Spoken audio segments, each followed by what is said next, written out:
देखना एक दिन होगा, बड़े अरमानों के साथ इस जीवन को जी रहा है ये मनुष्य, बहुत कुछ ख्याल करता है संसार में जीने के लिए, बहुत कुछ प्रबंध करता है जीने के लिए।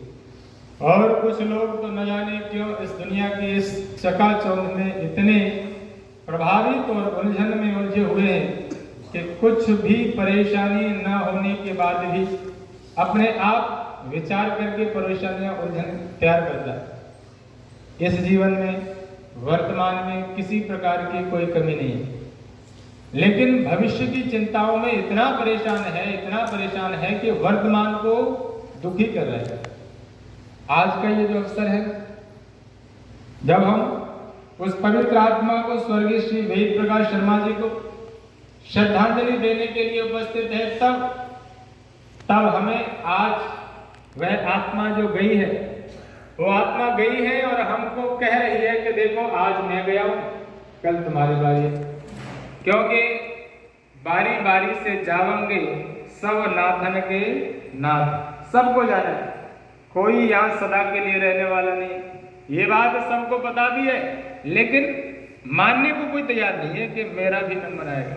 इसलिए पाप कर्मों में व्यक्ति लगा हुआ, इसलिए सांसारिक दुनिया के इस चकाचौंध में लगा हुआ है और आत्मा को खुराक नहीं दे रहा है। ये व्यक्ति शरीर को तो भोजन करा रहा है, लेकिन आत्मा को भोजन नहीं करा रहा है। आत्मा की क्या खुराक है, आत्मा को क्या चाहिए? ये जो आत्मा है ना, ये व्यक्ति इस शरीर को खिला खिला करके पेट को ऐसा मोटा कर दिया इसने कि इस शरीर का सिस्टम ही खराब हो गया, ये शरीर को विकृत कर दिया।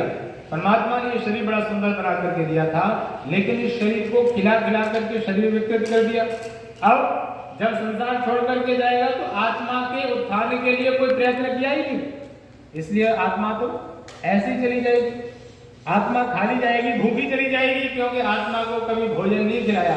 आत्मा की खुराक क्या है? तो विद्वान कहते हैं आत्मा की खुराक है ईश्वर की भक्ति, आत्मा की खुराक है सत्संग, आत्मा की खुराक है यज्ञ स्वाध्याय, आत्मा की खुराक है। लेकिन ये इसमें तो वक्त लगाया धन की कमाई में, और ये धन तो यही रह जाएगा, ये परलोक में नहीं काम आने वाला। ये परलोक में काम आ भी जाएगा, कब आएगा? तो कहा कि इसको चेंज करना पड़ेगा। किसमें? आपको अमेरिका जाना है, तो अमेरिका में जाना है तो आपके पास धन है, आपके पास जो धन है वह धन आपके पास अमेरिका में काम नहीं आएगा, क्योंकि इंडियन करेंसी वहां नहीं चलती है। वहां कौन सी करेंसी चलेगी? वहां आपको डॉलर में बदलना पड़ेगा आपका अपना रुपया। आप डॉलर में बदलेंगे तो आपका वो धन वहां अमेरिका में काम आ जाएगा। अमेरिका से आपको चाइना में आना है तो वहां से आपको दूसरी करेंसी बदलनी पड़ेगी। वहां से आपको यदि रूस में जाना है तो वहां से भी वो करेंसी बदलनी पड़ेगी। जिस जिस देश में जाएंगे आप उस देश की करेंसी को उस देश की करेंसी में यदि बदलेंगे तब ही उस देश में से कोई सामान खरीद सकते हैं। ध्यान रखना, परमात्मा के घर भी हमारे पास जो धन है ना, वो धन काम आ सकता है, लेकिन तब काम आएगा जब हम इस धन को पुण्य के रूप में बदल देंगे। किसमें कन्वर्ट कर लेंगे जी? पुण्य में बदल लेंगे। परोपकार करके इस धन का पुण्य में बदल लेंगे, तब परमात्मा की व्यवस्था में देखो पुण्य, ये जो पुण्य है ना, वो इस लोक में भी काम आता है और परलोक में भी काम आता है। ये जो व्यवहारिक देश है ना, यहाँ व्यवहारिक देशों में तो एक ऐसा धन है जो मेरे देश में चलेगा, वो दूसरे देश में नहीं चलेगा। लेकिन परमात्मा के यहाँ पर ये जो पुण्य रूपी धन है, जिसको आप पुण्य को बदलेंगे अपने धन को, यह धन इस लोक में भी काम आएगा और परलोक में भी काम आएगा। दोनों लोगों को सुधारने वाला है ये पुण्य रूपी धन, यदि हम इसको बदलते हैं। लेकिन नहीं, आज ये व्यक्ति अपने लिए ही जी रहा है, अपने बच्चों के लिए ही जी रहा है, समाज और राष्ट्र इसने नहीं देखा। मूक प्राणियों की हत्या करके खा रहा है, खाई जा रहा है, कोई दया नहीं इसके हृदय में है। अपने बच्चों की, अपनी जीव के स्वाद के चक्कर में न जाने कितने प्राणियों को दुख दे रहा है, और फिर चाहता है कि मुझे जीवन में सुख मिल जाए। मुझे परमात्मा का प्यार मिल जाए। ध्यान रखना, ऐसे परमात्मा का प्यार मिलने वाला नहीं है। हमें आज के अवसर पर जब ये आत्मा को श्रद्धांजलि देने के लिए बैठे हैं, तब हमें आत्मा अपनी जो है इस आत्मा की खुराक के लिए कुछ प्रयत्न करना चाहिए। ये सीख धारण करके जानी चाहिए। रोज हम देखते हैं श्रद्धांजलि सभाएं होती है, कभी कहीं कभी कहीं, कभी किसी की कभी किसी की, रोज हो रही है। जो श्रद्धांजलि सभा कराते हैं उनकी भी हो रही है। आज मैं किसी की सभा में बोल रहा हूँ, कल हो सकता है मेरी कोई सभा में बोले। लेकिन ध्यान रखना, ये दुनिया के लोगों जब तक इस सभाओं में बैठी गई या चर्चा जो की जा रही है उस चर्चा को व्यवहार में अमल नहीं करेंगे, तब तक हम अपनी आत्मा के उत्थान को नहीं कर पाएंगे। इसलिए मैं तो कहा करता हूँ, ये सबको बताया कि सबको भगवान के घर जाना है। जब भगवान के घर जाना है तो हमको तैयारी करके जाना चाहिए कि नहीं? तैयारी करके जाना चाहिए। एक परीक्षार्थी परीक्षा में बैठता है तो तैयारी करके जाता है कि नहीं? सर को हिलाओ जिससे पता लगे सुन भी रहे, ऐसे फिर बोलने में अच्छा नहीं लगता। एक परीक्षार्थी जब परीक्षा देने जाता है तो तैयारी करके जाता है। एक अध्यापक पढ़ाने जाता है, वो भी तैयारी करके जाता है कि नहीं जी? घर से वह भी तैयारी करके जाता है। एक दुकान पर दुकान चलाने के लिए दुकानदार जाता है, वो भी तैयारी करके जाता है। कोई ग्राहक सामान खरीदने जाता है, घर से वो भी तैयारी करके जाता है। एक कोई बहन अपने मायके जा रही है तो घर से तैयारी करके जा रही है। कोई ससुराल जा रहा है तो घर से तैयारी करके जा रहा है। दुनिया का प्रत्येक व्यक्ति कहीं पर भी जा रहा है घर से क्यों जी? तैयारी करके जा रहा है। सब तैयारी करके जा रहे हैं, क्यों? क्योंकि सुख चाहते हैं। यदि बिना तैयारी के जाएंगे तो क्या मिलेगा? क्यों जी? दुख मिलेगा। बिना तैयारी के जाएंगे तो परीक्षार्थी फेल होकर के दुखी होगा कि नहीं? बिना तैयारी के जाएंगे तो हर व्यक्ति दुखी होगा। इसलिए तैयारी करके जाते हैं क्योंकि सुखी होना चाहते हैं। और ध्यान रखना, परमपिता परमात्मा की व्यवस्था में शरीर को छोड़ करके प्रभु के घर भी जाना है। और जब प्रभु के घर में जाऊंगा तो वहां भी तैयारी करके जाऊं तो स्वर्ग जाऊंगा, और बिना तैयारी के जाऊं तो कहाँ जाऊंगा जी? बोल तो कहाँ जाऊंगा? नर्क जाऊंगा। इससे कोई बचा नहीं सकता है। जिसको बोलने में भय लगता है ना, ये जो नर्क है इसको बोलने में भय लगता है। जब तैयारी करके जाऊंगा नहीं तो वही जाने वाला हूं, क्योंकि तैयारी नहीं की है। इसलिए आज श्रद्धांजलि सभा में जब हम उस पवित्र आत्मा को श्रद्धांजलि दे रहे हैं, तब अपनी आत्मा की खुराक को करना है, प्रभु के घर जाने की तैयारी को करना है। तो कहा प्रभु के घर जाने की तैयारी क्या है? तो प्रभु के घर जाने की तैयारी है अपने कर्तव्यों का पालन करना। हम अपने कर्तव्यों का पालन भी कहाँ कर रहे हैं? स्वर्गीय श्री वेद प्रकाश शर्मा जी अपने कर्तव्य का अच्छे प्रकार से पालन करके गए। उनकी बेटियां बता रही थी परिवार के बारे में। उन्होंने अपने जीवन को बड़ा संघर्षमय जीवन को जिया, पुरुषार्थी जीवन को बना करके जिया, अपने कर्तव्यों का पालन करके गए हैं। यदि हम अपने कर्तव्यों का पालन नहीं करेंगे तो ध्यान रखना, मैं प्रभु के घर जाने की तैयारी नहीं कर रहा हूं। कर्तव्य पालन, आप एक जगह पिता है, जहां पर पिता है आप, तो वहां अपने बच्चों के लिए संस्कारवान गुणवान बनाना ये आपकी जिम्मेदारी है। तो आपका धर्म है कि अपने कर्तव्य को निभाएं पिता होने की। लेकिन एक जगह आप पुत्र भी है, जहां पुत्र है पुत्री है, वहां पर आपकी जिम्मेदारी बनती है कि आप माता पिता की सेवा शुश्रूषा करें। ये भी कर्तव्य है। आज घर में कोई बुजुर्ग है, उसकी सेवा नहीं हो रही है, क्यों? क्योंकि बेटा अपने कर्तव्य का पालन नहीं कर रहे हैं। हम जहां पर है, जैसी स्थिति में है, वहां पर अपने जिम्मेदारी को निभाएं। आप कोई ऑफिस में किसी काम में लगे हुए, वहां पर कोई लोग जिम्मेदारी को अच्छे प्रकार से नहीं निभा रहे, अपने कर्तव्य का पालन नहीं कर रहे। ध्यान रखना, जो जो जिम्मेदारी मुझे मिली है उन जिम्मेदारियों को मैं अच्छे प्रकार से निर्वहन करूं, ये प्रभु के घर जाने की तैयारी है। इसके साथ साथ मैं सामाजिक कुछ काम भी करूं, इसके साथ साथ कुछ धार्मिक काम भी करूं, तब ऐसा कर रहा हूं, तब मैं प्रभु के घर जाने की तैयारी कर रहा हूं। ये जीवन तो यूं ही चला जाएगा।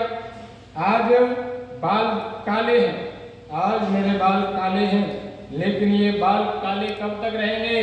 कुछ ही दिन रहेंगे। और जैसे ही 45-50 का हो जाऊंगा तो ये बाल सफेद हो जाएंगे। बेशक दुनिया के लोग दिखाने के लिए डाई लगा कर के ये बाल काले कर ले, लेकिन ये बाल जो सफेद हैं वो सफेदी को छुपा नहीं सकते। ये तो बताएंगे कि तू बूढ़ा हो रहा है, तू भगवान के पास जाने क्या, तेरा नंबर लग रहा है, तू जाग जा, तू अब भी भगवान के पास जाने की तैयारी कर ले। भगवान कह रहा है देख तेरे बाल सफेद कर दिए, इसलिए मेरे पास आने की तैयारी नहीं करेगा। ये तो इसी संसार में रहना चाहता है, इसलिए बाल काले करेगा और कहेगा मुझे तो यही रहना है, मुझे भगवान के पास नहीं जाना। लेकिन जब वक्त आएगा तो जाना ही कोई नहीं बचा सकता। ये जीवन है जी, ऐसे ही चला जा रहा है। आज देखो जिनका जीवन अच्छा बीत रहा है, जिनका जीवन अच्छा बीत रहा है, वो देखें अपने जीवन को और ऐसा लगता है कि आज कल ही तो थे, हम जवान थे। जिनकी साल उम्र हो गई 60-65, विचार करके देखो तो ऐसा लगता है तो आज कल ही तो शादी हुई थी, विवाह हुआ था, अब बच्चे हो गए, बच्चों की शादियां हो गई। और थोड़ा सा विचार करेंगे तो ये लगता है, मैं अपने आप को देखता हूँ तो अभी ऐसा लगता है कि अभी तो बालक ही थे, अभी तो मैं गुरुकुल से पढ़ के निकला ही था, अब मेरे बच्चे होंगे, धीरे धीरे वो बड़े हो रहे और मैं बूढ़ा हो जाऊंगा। ये स्थिति प्रत्येक व्यक्ति के साथ हो रही है। ये जीवन ऐसे ही यूं ही खत्म हो जाएगा और हम संसार के इस उधेड़-बुन में रह जाएंगे। इसलिए वक्त है प्रभु के घर जाने की तैयारी करने का। ये समय ऐसे ही निकल जाएगा। कवि ने सुंदर लाइनें लिखी हैं। कवि लाइन लिखता है, चली जा रही है उम्र धीरे धीरे, मेरे साथ मिलकर के आप सभी गुनगुनाइए। बहुत सुंदर शब्द कवि ने लिखे हैं, चली जा रही है उम्र धीरे धीरे, मेरे साथ मिलकर के आप गाइए। और कवि क्या लिखता है,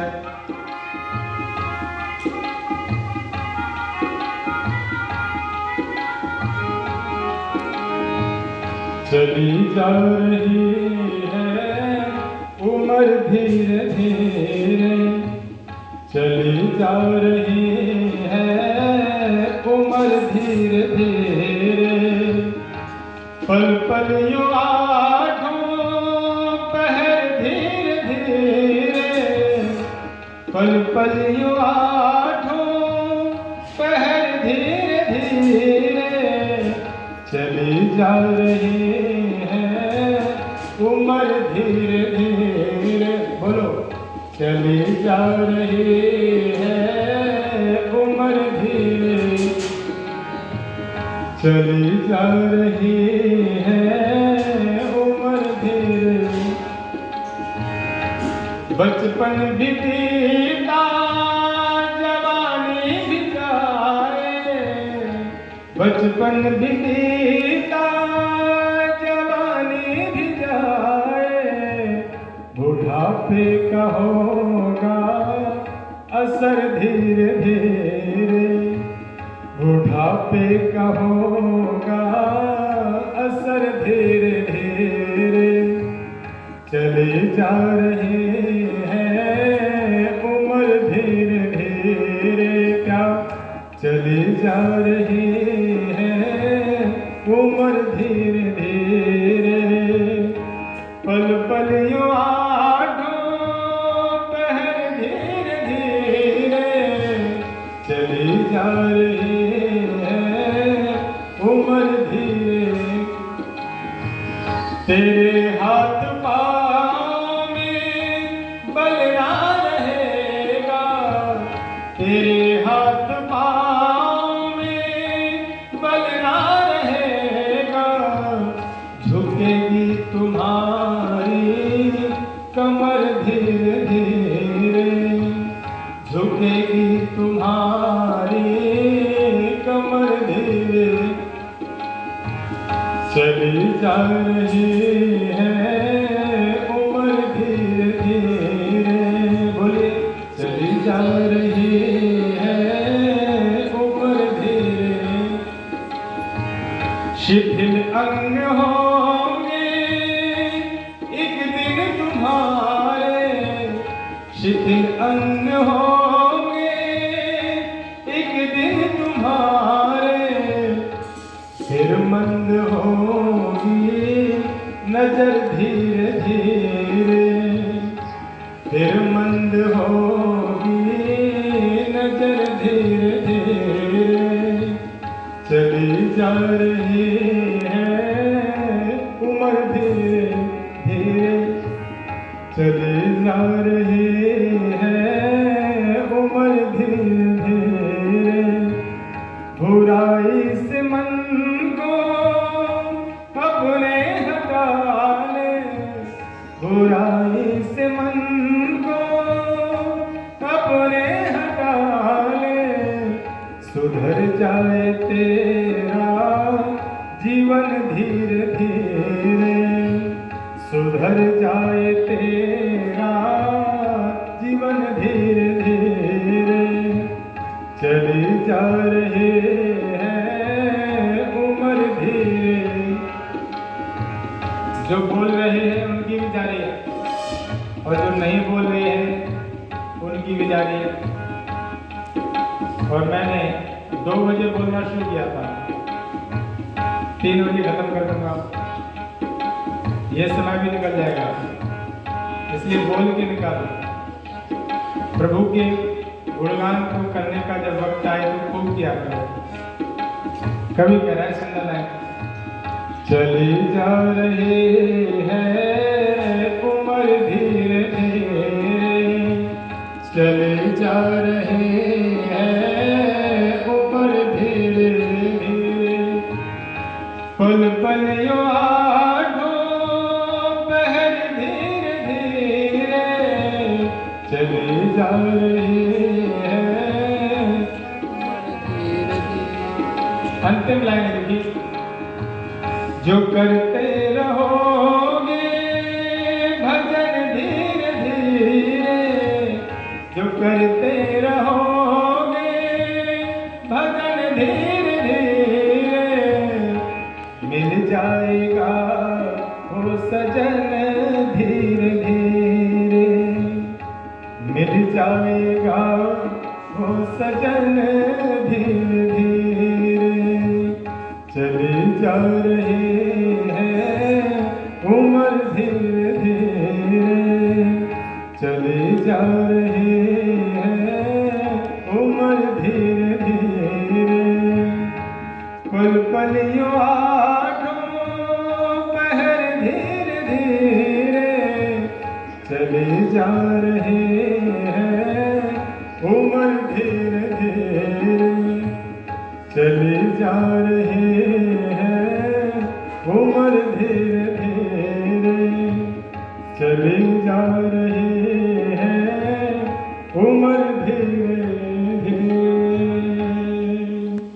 ऐसे ही उम्र चली जाएगी, और कब बुढ़ापा आ जाएगा, कब मेरे शरीर का अंत आ जाएगा, पता ही नहीं लगेगा। इसलिए एक संस्कृत के कवि ने सुंदर लाइन लिखी। कवि लिखता है, यावत् स्वस्थम इदम शरीर वर्जम यावत् जरा दूरम, यावत् चेन्द्रिय शक्तिर प्रतिहता यावत् क्षयो नायुषः, आत्मा श्रेयसीदा वदेव विदुषः, कार्यः प्रयत्नो महान संदीप्ते भवने तुकूप खन्नम प्रत्युद्यमः कीदृशः। शास्त्रकार कहते हैं कि जब तक यावत् स्वस्थम इदम शरीर वर्जम, जब तक शरीर स्वस्थ है, यावत् जरा दूर, तो जब तक बुढ़ापा दूर है, जब तक बुढ़ापा दूर है। बुढ़ापा आएगा कब, जब इंद्रियां शिथिल हो जाएंगी। बुढ़ापा तब नहीं है जब बाल सफेद हो गए, बुढ़ापा कब है, जब हाथ पैरों ने काम करना बंद कर दिया। ये समय भी आएगा। यावत् स्वस्थम इदम शरीर मर्जम यावत् जरा दूर, तो यावत् चेन्द्रिय शक्ति प्रतिहता, जब तक इंद्रियों में शक्ति है, जब तक इंद्रियों का क्षय नहीं हो गया है, तब तक ही आत्मा के उत्थान के बारे में पुरुषार्थ कर लो। जब तक ही आत्मा के उत्थान के बारे में प्रयत्न कर लो, नहीं तो संदीप्ते भवने तो कूप खन्नम प्रत्युद्यमः कीदृशः, नहीं तो घर में आग लग जाएगी। फिर कहेगा कि चलो अब कुआं खोद लेते हैं। घर में जब आग लग जाए तो कुआं खोदने का कोई मतलब नहीं रह जाता। ऐसे ही जब बुढ़ापा एकदम आ जाएगा, फिर कहेगा अब करता हूं भगवान का भजन, फिर होने वाला, फिर नहीं होने वाला। एक व्यक्ति जिसने जिंदगी में कभी भगवान का भजन नहीं किया, ऐसा व्यक्ति अंत समय पर है, बुढ़ापा आ गया, डॉक्टरों ने जवाब दे दिया घर ले जाओ, 15-20 दिन के मेहमान हैं, सेवा कर लो इनकी। लेकिन मरना नहीं चाहते। क्यों? खूब धन इकट्ठा किया है, ऐशो आराम के साधन जुटा लिए, परिवार कुटुंब है, इस सब को देख करके मरना नहीं चाहते। लेकिन कोई बैठी है पावर जो इसको मारेगी, कोई शक्ति है जो इसको मारेगी। वो कौन है जी? वो परमात्मा है। और ये व्यक्ति जिसने कभी भगवान का भजन नहीं किया, लेकिन ऐशो आराम के साधन, चाहे कैसे भी किसी के खून पसीने की कमाई को कमाए, चाहे किसी को भी पीड़ा दी है, कष्ट दिया है, दुख दिया है, कोई परवाह नहीं की इसने, लेकिन इसने अपना घर भरा है। ऐसा व्यक्ति जब अंत समय पर है तब भगवान के पास जाएगा। अब इसको याद आ रही, लेकिन अब भगवान का नाम लिया नहीं जा रहा। बच्चे सोचते हैं कि एक बार पिताजी से भगवान का नाम तो बुलवा लें। बच्चों ने कहा पिताजी ओम बोलो, पिताजी ओम बोलो। पिताजी कोशिश करके बोलते हैं बेटे कहा नहीं जाता।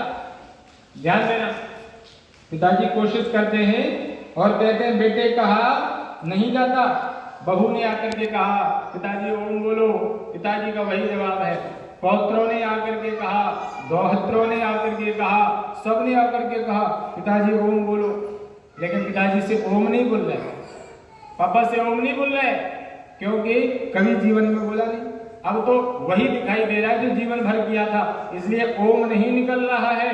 बार बार यही बोलते हैं कि बेटे कहा नहीं जाता। अच्छा जी बेटे, ऐसे किसी विद्वान के पास जाकर के बच्चों ने सलाह ली कि हम चाहते हैं पिताजी से भगवान का नाम बुलवा ले, अंत समय है। पता है क्यों? क्योंकि हमारे यहाँ कहावत है अंतमति सो गति, अंतमति सो गति। अंत में जैसी मति बनेगी वैसी गति हो जाएगी। इसलिए बच्चे चाह रहे बार बार प्रयत्न करके पिताजी ओम बोलने, लेकिन पिताजी ओम नहीं बोल पा रहे क्योंकि जिंदगी में बोला नहीं। लेकिन बच्चों की इच्छा है। आचार्य जी के पास गए, हम युक्ति पूछते। आचार्य जी से कहा कि हमें बताओ पिताजी से ओम कैसे बुलवाएं। विद्वान ने कहा कि क्या बोलते हैं पिताजी?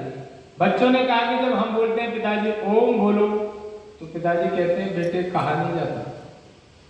तब विचार करके विद्वान ने एक युक्ति दी और कहा कि जब तुम्हारे पिताजी ये कहें कि बेटे कहा नहीं जाता, तब तुम प्रत्युत्तर में पूछ लेना कि पिताजी क्या नहीं कहा जाता।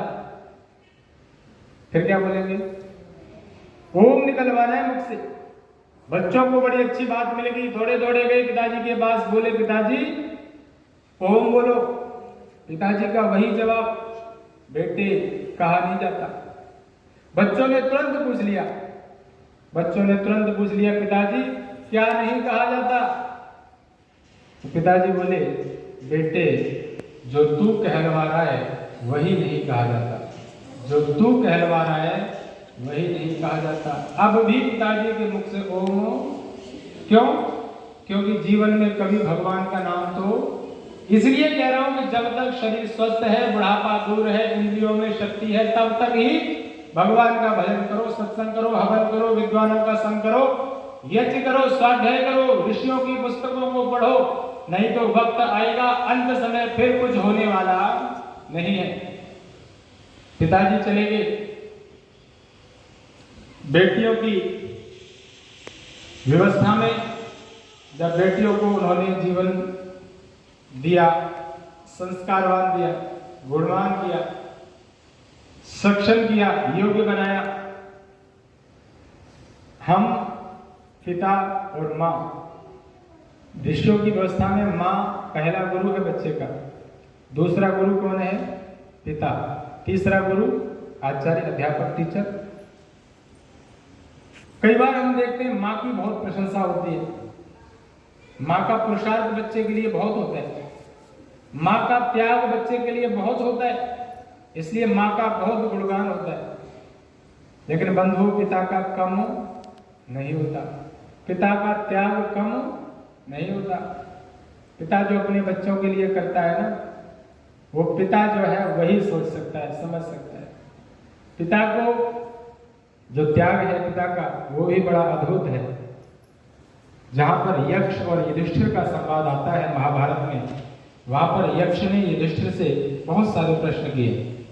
उन प्रश्नों में एक ये प्रश्न है कि ये बताओ युधिष्ठिर, इस धरती पर धरती से भारी कौन है? युधिष्ठिर कहते हैं माता गुरु तरा भारी, इस धरती पर धरती से भारी माँ, माँ वो धरती से भारी है। दूसरा प्रश्न किया कि ये बताओ आकाश, आकाश बहुत ऊंचा है, आकाश से बड़ा कौन है? तब वहां पर युधिष्ठिर कहते हैं आकाश से बड़ा यदि कोई है जानना चाहते हो तो तुम्हारे घर का पिता है। जो पिता है ना वो आकाश से भी ऊंचा है। पिता के हृदय की जो विशालता है उसको नापना चाहोगे तो आकाश छोटा पड़ जाएगा। वहां पर इस अलंकार की दृष्टि से बात को समझाने का प्रयास किया है कवि ने। यहाँ कवि ने कुछ पंक्तियां लिखी है, उन पंक्तियों को मैं दोहरा रहा हूं, आप देखना। सुंदर शब्द कवि लिखता है और कवि ने लिखा है, आप मेरे साथ मिलकर के इन शब्दों को गुनगुनाएंगे तो प्रभु की व्यवस्था में उस आत्मा को तो हम श्रद्धांजलि दे रहे हैं, यहाँ पर आप सब अपने आत्मा को तृप्त कर पाएंगे। कवि के शब्द हैं, इसलिए